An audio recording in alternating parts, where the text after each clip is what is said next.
বৰপেটা দৌল উৎসৱত যোৱাৰ সময়ত এগৰাকী স্থানীয় যুৱকে মোক পৰামৰ্শ দিছিল যে অহাবাৰ ৫,০০০ বৰপেটাৰ যুৱক যুৱতীয়ে একেলগে দৌলৰ গান গায়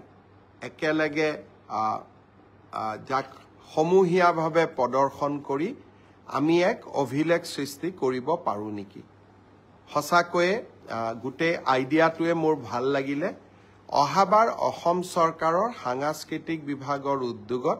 আমি চেষ্টা কৰিম যাতে ৫,০০০ যুৱক যুৱতীয়ে একেলগে হোলী গীত গাব পাৰে আৰু ই এক অভিলেখ সৃষ্টিকাৰী হোলী গীত পৰিৱেশন হ'ব পাৰে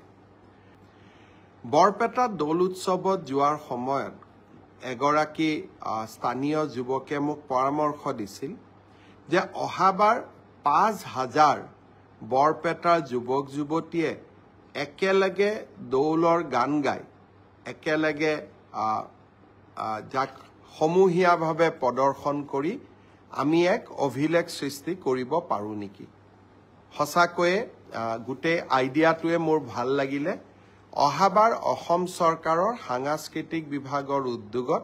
আমি চেষ্টা কৰিম যাতে ৫,০০০ যুৱক যুৱতীয়ে একেলগে হোলী গীত গাব পাৰে আৰু ই এক অভিলেখ সৃষ্টিকাৰী হোলী গীত পৰিৱেশন হ'ব পাৰে বৰপেটা দৌল উৎসৱত যোৱাৰ সময়ত এগৰাকী স্থানীয় যুৱকে মোক পৰামৰ্শ দিছিল যে অহাবাৰ ৫,০০০ বৰপেটাৰ যুৱক যুৱতীয়ে একেলগে দৌলৰ গান গায় একেলগে যাক সমূহীয়াভাৱে প্ৰদৰ্শন কৰি আমি এক অভিলেখ সৃষ্টি কৰিব পাৰোঁ নেকি সঁচাকৈয়ে গোটেই আইডিয়াটোৱে মোৰ ভাল লাগিলে অহাবাৰ অসম চৰকাৰৰ সাংস্কৃতিক বিভাগৰ উদ্যোগত আমি চেষ্টা কৰিম যাতে ৫,০০০ যুৱক যুৱতীয়ে একেলগে হোলী গীত গাব পাৰে আৰু ই এক অভিলেখ সৃষ্টিকাৰী